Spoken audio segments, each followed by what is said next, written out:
In this video on views within Microsoft Dynamics for Sales, I'm going to cover off how you can share the views that you create and also generally managing views. Now, this is one of the series that we've done on views specifically. If you want to see links to others in the series, see below.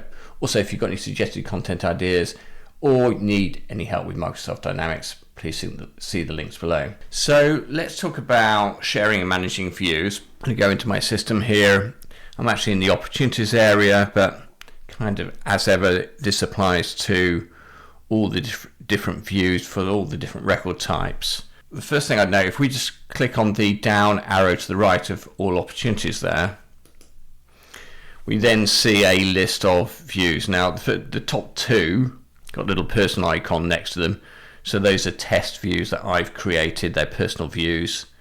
And the others are system views. So they've either come out of the box with Microsoft Dynamics, or typically your administrator has added them as a system view that's accessible by everybody. Now, I've also got the option down at the bottom here to manage and share views. So if I just click on that, we will see what we can do. Now, the first thing to note on the system views, if I go to the little menu to the right here with the three dots, I click on that and click on the system views, we haven't got many options. We can set that as a default, or I can download the Fetch XML. So there's not a lot we can do with those.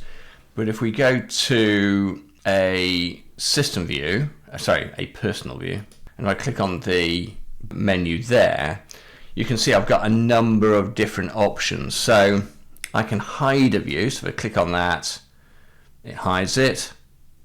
I can share it again. Now, hide it is, look, I might have developed lots and lots of personal views over time. That list of views could get really cluttered, and I want to try and avoid that. So I might just want to hide ones that I'm not using on a regular basis, and unhide them as I need them. It's specific to me. I'm hiding them from myself, then I'm not hiding them from other people. So I've got the ability to hide. I've got the ability to set as the default view. So when I go into the system, that's the view I'm presented with. I can share it with other people, which I'm going to do at the moment. I can edit the info. In other words, I can rename it or change the description. I can assign ownership. I can completely delete it altogether. Or I can deactivate it, which is a soft delete in other words. So, if I need it again later, I could reactivate it. It's not gone forever as it would be if I deleted it. And I could download the Fetch XML if I was suitably minded.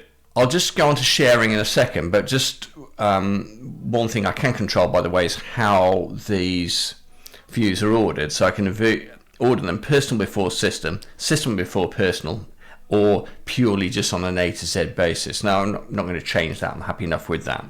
Now, if I want to share a view, what I can do is just click on share, and then I've got the option of adding a user or a team to share it with. Now, I'm actually going to just add it to a user in this particular case, but actually it can be more effective to allocate it to a team, particularly if you are managing teams actively within your Microsoft Dynamics system. Just saves you having to sort of add new people as people join the team. For example, it kind of self-manages itself. But I'm going to add a user. I'm going to add my contact, Mark. Look for Mark in the system. Find Mark. And now, if I just rest my mouse on Mark's record, I can allocate Mark some permissions. So I've got the ability to give him the rights to see it, read it. I can let him edit it, write to it, delete it, ignore append and append to, they're not really relevant here. I can let Mark sign ownership of it or share it with other people. Now, in this particular case, I'm just going to give him the ability to read it. And when I do that, that's going to then appear in his list of personal views. If I now share that, that'll go and take a second or two to share. And that's all saved. So if I come out of that now, if I go back to that view at any stage, perhaps I'm just wondering who I have shared this with, I can go back and click share. I can see that I've shared it with Mark. I can see what permissions Mark's got, and actually if I no longer want to share it with Mark, I can revoke those permissions, or perhaps I no longer want Mark to be able to write to it. I'm just going to change the permissions to read it. So I can change permissions over time. So I'm actually going to remove that altogether, and I've now shared it with Mark, and I've unshared it with Mark. So that's how we can share views with other people. I'll just come out of that for 1 second. The other thing I just want to quickly show you is a concept of filter views, which is kind of a similar thing.